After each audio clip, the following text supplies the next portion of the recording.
चलिए बच्चों, आज हम सीखेंगे गॉस लॉ का फर्स्ट एप्लीकेशन, जिसमें हम इलेक्ट्रिक फील्ड इंटेंसिटी फाइंड करेंगे due to infinite length of uniform charge wire. हमारे पास कोई इनफाइनाइट लेंथ की यूनिफॉर्मली चार्ज वायर है। उस यूनिफॉर्मली चार्ज वायर से कितने इंटेंसिटी ऑफ इलेक्ट्रिक फील्ड, यानी कि उस चार्ज वायर से इलेक्ट्रिक फील्ड की इंटेंसिटी कितनी होगी, ये हमें फाइंड करना है। बच्चों यहाँ पे हमने उस इनफाइनाइट लेंथ ऑफ वायर में से एक छोटा सा स्मॉल पार्ट यहाँ कंसिडर कर लिया, जिसकी लेंथ है हमारे पास एल। और इस वायर की जो चार्ज डेंसिटी है, लीनियर चार्ज डेंसिटी, उसे हम लेमडा कंसिडर कर सकते हैं। इसलिए जो चार्ज इस वायर को चार्ज करने में जो चार्जेस गिवन होंगे वो होंगे Q इक्वल्स टू, आप लिख सकते हैं Q equals to capital Q या स्मॉल q लिख सकते हैं, वो होंगे लेमडा मल्टीप्लाइड बाय एल के इक्वल। और इस तरह से आपको इस वायर की वजह से हमें इलेक्ट्रिक फील्ड की इंटेंसिटी फाइंड करनी है कुछ डिस्टेंस पे। ये चीजें सामने लिखी हुई है। Let us consider A B is the part of infinite length of wire. हमारे पास ये जो वायर है, ये एक ए बी पार्ट है, जो कि इनफाइनाइट लेंथ ऑफ वायर का एक पार्ट है, जिसे यूनिफॉर्मली चार्ज किया गया, और इसकी लीनियर चार्ज डेंसिटी इस वाले वायर की लेमडा है। This wire is charge with some charges small q, या फिर आप यहाँ पे कैपिटल Q भी कंसिडर कर सकते हैं। स्मॉल q या कैपिटल Q से हमने इसे चार्ज किया, और Q की वैल्यू कितनी होगी ये सामने आपके है।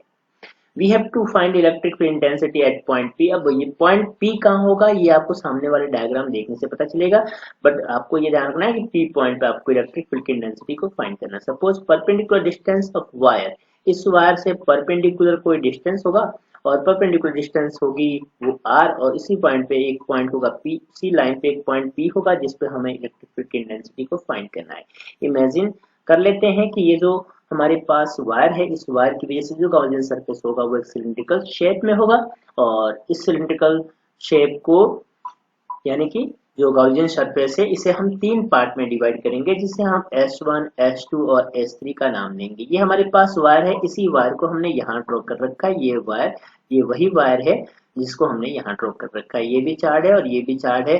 जब हम एक इमेजिनरी गॉसियन सरफेसेस के चारों ड्रॉ करते हैं तो एक सिलिंड्रिकल शेप में हमें कुछ इस तरह का डायग्राम मिलेगा। अब हमें इस वायर से यहाँ पे एक पॉइंट मिलेगा r डिस्टेंस पे, जिसे हम P कंसिडर कर सकते हैं।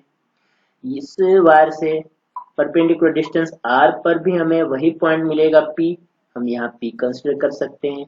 यहाँ से भी r डिस्टेंस पे हमें एक पॉइंट मिलेगा P। तो अब P की हमारे पास तीन पोजीशन है, जिसे हम S1, S2 और S3 कह सकते हैं। यहाँ पे S1, S2 और S3 पर इलेक्ट्रिक फील्ड की इंटेंसिटी को फाइंड करनी है। तो सबसे पहले हम इसके फ्लक्स को फाइंड कर लेते हैं, क्योंकि गॉस के लॉ से आपको पता है इलेक्ट्रिक फील्ड और स्मॉल एरिया एलिमेंट के लाइन इंटीग्रल के इक्वल टोटल फ्लक्स होता है। दैट मीन्स मैं इसे लिख सकता हूँ, इलेक्ट्रिक फील्ड को हम E लिख सकते हैं, वेक्टर E डॉट ds, और इसका आपको लाइन इंटीग्रल करना है, जैसा कि गॉस के लॉ से आपने पढ़ा हुआ है, equal to total charge upon epsilon naught. यानी कि ये जो वैल्यू होती है E डॉट ds, इसे हम कहते हैं टोटल फ्लक्स। यानी कि टोटल जो फ्लक्स होता है वो Q अपॉन एप्सिलॉन नॉट के इक्वल होता है। तो बच्चों यहाँ पे हमारे पास तीन सरफेस है, S1, S2 और S3। इन तीनों की वजह से हमें इलेक्ट्रिक फ्लक्स निकालना पड़ेगा, यानी कि टोटल इलेक्ट्रिक फ्लक्स निकालना पड़ेगा। तो हम लिख सकते हैं यहाँ पे टोटल फ्लक्स, टोटल जो इलेक्ट्रिक फ्लक्स है वो S1 के ऊपर फ्लक्स जो इलेक्ट्रिक फ्लक्स है, S2 के ऊपर फ्लक्स है, और S3 के ऊपर फ्लक्स है, इन तीनों को सम कर दिया जाए, यानी कि तीनों को ऐड कर दिया जाए, तो टोटल फ्लक्स, इसके ऊपर जो टोटल फ्लक्स होगा टोटल फ्लक्स के इक्वल आ जाएगा। दैट मीन्स मैं इसे लिख सकता हूँ phi equals to phi one plus phi two plus फाई3। यहाँ पे जो S1 है, यहाँ पे फाई1 हम कंसिडर कर सकते हैं। यहाँ जो फ्लक्स है, यानी कि इलेक्ट्रिक फ्लक्स है, उसे हमने फाई1 कंसिडर किया। यहाँ पे फ्लक्स 2 को हमने फाई2, और यहाँ हम फाई3 कंसिडर कर सकते हैं। यानी कि फाई1 है हमारे पास S1 की वजह से, फाई2 है S2 की वजह से, और फाई3 है S3 की वजह से, जैसा कि आपको डायग्राम में दिख रहा है। तो बच्चों अब हम लिख सकते हैं फाई की वैल्यू, टोटल फ्लक्स फाई की value Q upon epsilon not होता है, तो आप लिख सकते हैं Q अपॉन एप्सिलॉन नॉट। और फाई का फॉर्मूला होता है E line integral of E dot ds, तो आप यहाँ लिख सकते हैं line integral of E ds और ये फर्स्ट यानी कि बीच में डॉट प्रोडक्ट होगा तो आप इसे डॉट प्रोडक्ट भी कर सकते हैं, वेक्टर साइन लगा दीजिए और डॉट प्रोडक्ट होगा और ये S1 के लिए है इसलिए हम S1 लिख लेते हैं। इसके बाद S2 के लिए जो फ्लक्स होगा वो उसे लिख सकता हूं मैं phi E dot ds and then यहाँ पे S2 आप लिख सकते हैं प्लस फाई यानी कि फाई की value line integral of E dot ds। तो इस तरह से यहाँ पे जो फ्लक्स है S1, S2 और S3 की वजह से जो फ्लक्स है उसके इलेक्ट्रिक फील्ड की जो मैग्नीट्यूड होगी सेम होगी, ds भी सेम होगा यानी कि स्मॉल एरिया एलिमेंट भी सेम होगा, बट यहाँ पे एंगल डिफरेंट होगा।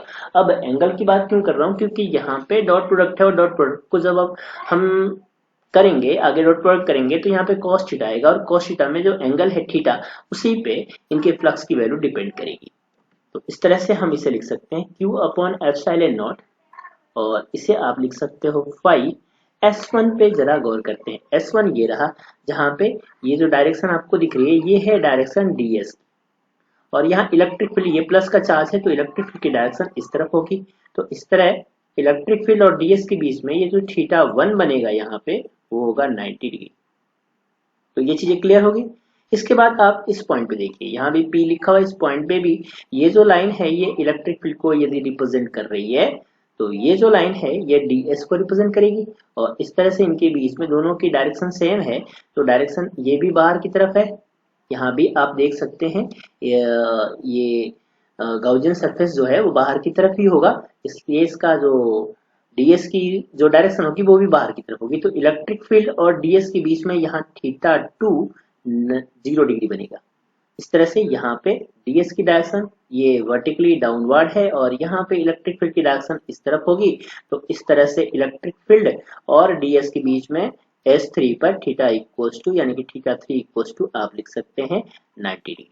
तो अब हम इसे कुछ इस तरह से लिख सकते हैं E ds और यहाँ वेक्टर का साइन आपको रिमूव करना बिकॉज यहाँ cos थीटा का हमने क्या किया यहाँ डॉट प्रोडक्ट कर दिया, cos थीटा आ गया दैट मीन्स आपको यहाँ मैग्नीट्यूड लिखना है, E का मैग्नीट्यूड वेक्टर E का मैग्नीट्यूड E होगा तो आप अब वेक्टर का साइन यहाँ यूज नहीं करेंगे।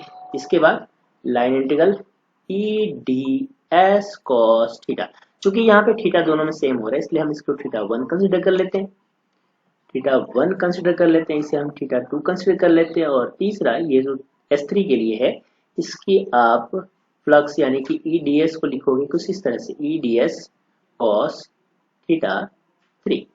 अब इस तरह से यहाँ पे आप लिख सकते हो Q अपॉन एप्सिलॉन नॉट और θ1 की वैल्यू जैसा कि आपको पता θ1 θ2 और θ3 की वैल्यू यहाँ सामने दे रखी है, ये θ1 की वैल्यू है, ये θ2 की वैल्यू है, ये θ3 की वैल्यू है, सारी वैल्यूज को यहाँ रिप्लेस करना है। तो आप लिख सकते हैं E ds cos θ1 के प्लस यहाँ 0 लिख सकते हैं क्योंकि θ1 की वैल्यू 0 डिग्री है। इसके बाद line integral of E ds और θ2 की वैल्यू है यहाँ पे माफ कीजिए θ1 की वैल्यू यहाँ पे 90 डिग्री है θ1 की वैल्यू क्योंकि θ1 की वैल्यू आपको यहाँ 90 डिग्री है। इसके बाद line integral of E ds लिख सकते हो आप और cos θ2 की वैल्यू आप देख सकते हैं 0 डिग्री, यहाँ पे तो 0 डिग्री लिख सकते हैं। इसके बाद line integral of E ds and then cos θ3 लिख सकते हैं। θ3 की वैल्यू आपके पास है तो θ3 की वैल्यू को रख देते हैं एक बार तो ताकि इनकी वैल्यू को हम लिख सके। θ3 की वैल्यू यहाँ पे 90 डिग्री है दैट्स व्हाई मैं 90 लिख सकता हूँ। अब बच्चों यहाँ पे 90 और यहाँ पे 90 तो आपको पता है cos 90 की वैल्यू 0 होती है और cos 0 डिग्री की वैल्यू 1 होती है तो cos 90 यहाँ भी 0 होगा इसलिए मैं लिख सकता हूँ Q अपॉन एप्सिलॉन नॉट और ये 0 होगा प्लस यहाँ बचेगा लिख सकता हूँ मैं E line integral of E ds और cos 0 की वैल्यू 1 होती है इसलिए E ds ही रहेगा और यहाँ पे cos 90 है दैट्स व्हाई मैं 0 लिख सकता हूँ। इस तरह से अब हमारे पास line integral of E ds equals to Q upon epsilon not और यहाँ E कांस्टेंट है दैट्स व्हाई इसे हम कुछ इस तरह से लिख सकते हैं E line integral of ds D S equal to लिख सकते हो आप Q अपॉन एप्सिलॉन, और Q की वैल्यू यहाँ पे लेमडा एल है जैसा आप देख सकते हैं। तो इस तरह से इसकी वैल्यू हो जाएगी अब E line integral of ds, और यहाँ आप लिख सकते हैं Q, यहाँ आप लिख सकते हैं Q की वैल्यू। तो इसे हम कुछ इस तरह से लिख सकते हैं E, और वैसे यहाँ पे line integral of ds, line integral of ds का मतलब होता है टोटल एरिया। इसकी टोटल एरिया इक्वल होगी 2 पाई आर एल के। वैसे सिलेंडर के कर्व सरफेस एरिया निकालने का फॉर्मूला होता है 2 पाई आर एच। यहाँ हाइट एल है, दैट्स वाई मैं एच की जगह पे एल लिख सकता हूँ। इसलिए यहाँ लाइन इंटीग्रल ऑफ ds की जगह पे आप लिख सकते हैं 2 pi R L equals to, यहाँ Q की जगह पे Q की वैल्यू हम लिख सकते हैं।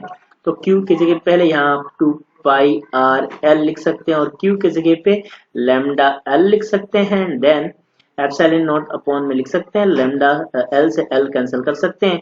तो इस तरह से अब E की वैल्यू हो जाएगी E इक्वल्स टू, इससे 2 पाई आर को जब शिफ्ट कर सकते हैं तो आप लिख सकते हैं lambda upon 2 pi R epsilon not. और इस तरह से ये इलेक्ट्रिक फील्ड होगी due to infinite length of long wire. यहाँ पे इलेक्ट्रिक फील्ड की जो वैल्यू होती है lambda 2 pi and then epsilon naught, ये सारे कांस्टेंट होते हैं। तो 2 पाई की वैल्यू इनवर्सली प्रोपोर्शनल होगी आर के, और हम इलेक्ट्रिक फील्ड और आर के बीच में यदि कोई ग्राफ ड्रॉ करते हैं तो ग्राफ हमें कुछ इस तरह से मिलेगा। तो ये electric field due to infinite length of wire का डेरिवेशन कंप्लीट हुआ। तो बच्चों, आपको वीडियो पसंद आई हो तो लाइक कर दीजिए। अगर अभी तक आपने सब्सक्राइब नहीं किया है तो क्या कर रहे हैं, सब्सक्राइब कर दीजिए, बेल आइकन को दबा दीजिए ताकि आने वाले वीडियोस का नोटिफिकेशन आपको मिल सके। Thank you so much.